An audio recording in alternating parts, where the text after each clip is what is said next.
Marcos capítulo 4. A parábola do semeador. Novamente Jesus começou a ensinar à beira-mar. Reuniu-se ao seu redor uma multidão tão grande que ele teve que entrar num barco e assentar-se nele. O barco estava no mar, enquanto todo o povo ficava na beira da praia. Ele lhes ensinava muitas coisas por parábolas, dizendo em seu ensino: Ouçam! O semeador saiu a semear. Enquanto lançava a semente, parte dela caiu à beira do caminho, e as aves vieram e a comeram. Parte dela caiu em terreno pedregoso, onde não havia muita terra. E logo brotou, porque a terra não era profunda.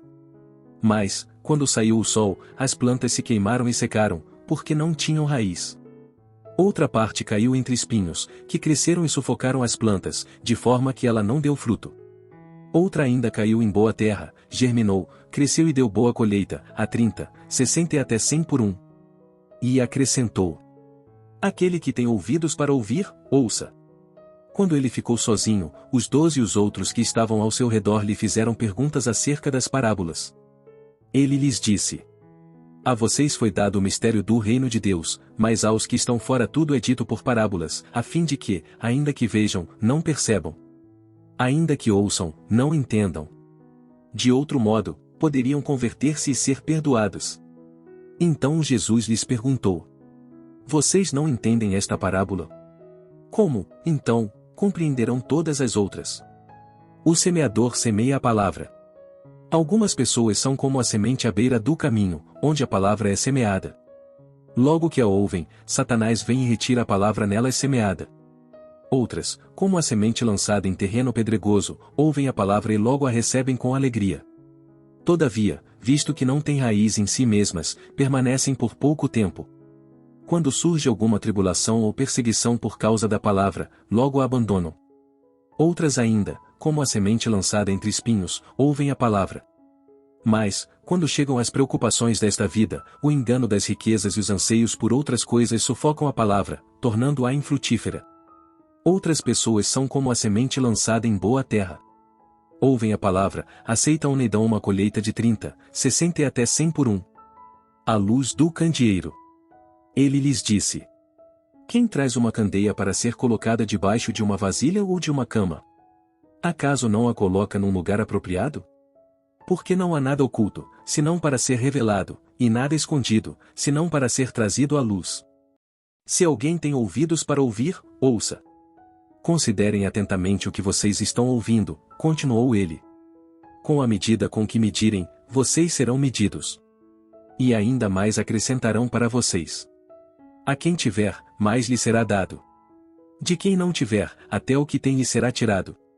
A história da semente. Ele prosseguiu dizendo: O reino de Deus é semelhante a um homem que lança a semente sobre a terra. Noite e dia, estando ele dormindo ou acordado, a semente germina e cresce, embora ele não saiba como. A terra por si própria produz o grão. Primeiro o talo, depois a espiga e, então, o grão cheio na espiga. Logo que o grão fica maduro, o homem lhe passa a foice, porque chegou a colheita. A semente de mostarda. Novamente ele disse: Com que compararemos o reino de Deus? Que parábola usaremos para descrevê-lo? É como um grão de mostarda, que é a menor semente que se planta na terra. No entanto, uma vez plantado, cresce e se torna uma das maiores plantas, com ramos tão grandes que as aves do céu podem abrigar-se à sua sombra. Com muitas parábolas semelhantes Jesus lhes anunciava a palavra, tanto quanto podiam receber. Não lhes dizia nada sem usar alguma parábola. Quando, porém, estava a sós com os seus discípulos, explicava-lhes tudo. Jesus acalma a tempestade. Naquele dia, ao anoitecer, disse ele aos seus discípulos: Vamos para o outro lado. Deixando a multidão, eles o levaram no barco, assim como estava. Outros barcos também o acompanhavam.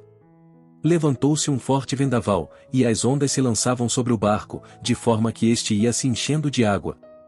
Jesus estava na popa, dormindo com a cabeça sobre um travesseiro. Os discípulos o acordaram e clamaram: Mestre, não te importas que morramos? Ele se levantou, repreendeu o vento e disse ao mar: Aquiete-se. Acalme-se. O vento se aquietou, e fez-se completa bonança. Então perguntou aos seus discípulos: Por que vocês estão com tanto medo? Ainda não têm fé? Eles estavam apavorados e perguntavam uns aos outros: Quem é este que até o vento e o mar lhe obedecem?